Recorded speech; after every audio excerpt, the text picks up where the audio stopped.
कि इस बेवफाई का तुम ही बताओ क्या नाम दूं। दरअसल यूजीसी कानून बना है, वाल्मीकि समाज या ओबीसी के लोग हैं, एससी एसटी के लोग हैं, इसका स्वागत कहा कि कंधों से ऊंची छाती नहीं होती। जात पात की करो विदाई, हिंदू हिंदू भाई भाई।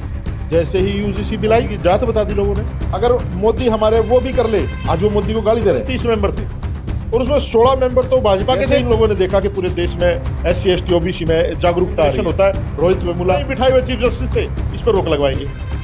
तो ये खेल तो बहुत पहले से चल रहा है। एक लाइन है कि इस बेवफाई का तुम ही बताओ क्या नाम दूं। यकीन नहीं रहा अब तुम्हारे हाथों को कैसे थाम लूं। अपना बनाकर तुमने लूटा है मेरा सुकून। तुम ही बताओ किसके सर इल्जाम दूं। दरअसल यूजीसी कानून बना है और उसको लेकर स्वर्ण समाज में आक्रोश है, क्योंकि भाजपा के वोटर हैं, भर भर के वोट देते हैं। लेकिन यूजीसी कानून के खिलाफ क्यों है, क्या दिक्कत है? वहीं दूसरी तरफ वाल्मीकि समाज या ओबीसी के लोग हैं, एससी एसटी के लोग हैं, इसका स्वागत कर रहे हैं, क्योंकि विश्वविद्यालय हो, कॉलेज हो, स्कूल हो, उसमें कहीं ना कहीं जातिगत भेदभाव के केस आते रहते हैं। और जातिगत भेदभाव के आधार पर कई बार आपने देखा होगा कि कॉलेज में, यूनिवर्सिटीज में बच्चे आत्महत्या भी कर लेते हैं। खैर, हमारे साथ बातचीत करने के लिए संदीप वाल्मीकि जी हैं। इस पे बातचीत करेंगे कि इस यूजीसी के नए नियम को लेकर ये क्या रुख रखते हैं। संदीप जी, कुछ दिनों से बड़ा उथल पुथल देश में मचा हुआ है। स्वर्ण समाज एकदम सड़क पर उतर गया है, बीजेपी के खिलाफ नारेबाजी हो रही है, चेतावनी दिए जा रहे हैं। आप कैसे देखते हैं इस मामले को? देखिए, हम काफी समय से कुछ नारे सुनते आ रहे थे। कुछ लोगों ने कहा कि कंधों से ऊंची छाती नहीं होती, धर्म से ऊंची जाति नहीं होती। कुछ लोगों ने कहा कि हिंदू हिंदू भाई भाई है, जात पात की करो विदाई। तो मैं अब एक बात कहता हूं कि लोगों ने बहुत नारा लगा, कंधों से ऊंची छाती नहीं होती, धर्म से ऊंची जाति नहीं होती। चलो, अच्छी बात है। एक और नारा लगा जो मैंने अभी आपको बताया कि जात पात की करो विदाई, हिंदू हिंदू भाई भाई।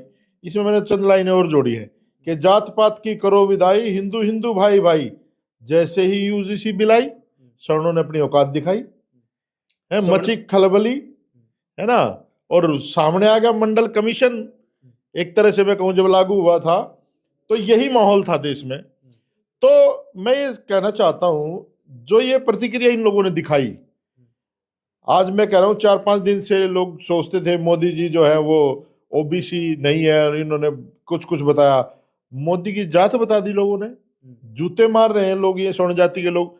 जो लोग ये कहते थे अगर मोदी हमारे वो भी कर ले, तब भी हम इसको वोट देंगे, आज वो मोदी को गाली दे रहे हैं। तो लेकिन एक ये साजिश थी। मुझे जो लगता है, मैं इसमें अभी तक कुछ नहीं बोला था, लेकिन मुझे पता था कि एक साजिश है ये, और वो साजिश आज सामने भी आई है। कैसे साजिश है? वो साजिश ऐसे है, जब ये पार्लियामेंट्री कमेटी बनी तो उसमें टोटल 30 मेंबर थे और उसमें 16 मेंबर तो भाजपा के थे। और सबसे बड़ी बात, उसमें एक मेंबर वो है जो पंजाब हरियाणा हाई कोर्ट की एडवोकेट जनरल रही है, माननीय सुषमा स्वराज की बेटी, माननीय सांसद, और कानून की ज्ञाता है।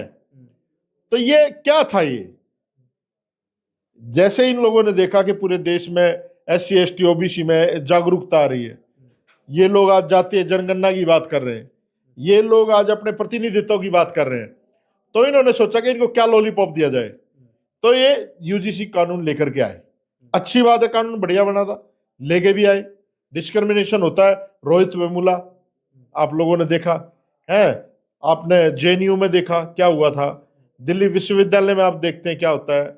आप किसी विश्वविद्यालय में देख लो जाकर के, हमारे लोगों के साथ डिस्क्रिमिनेशन होता है।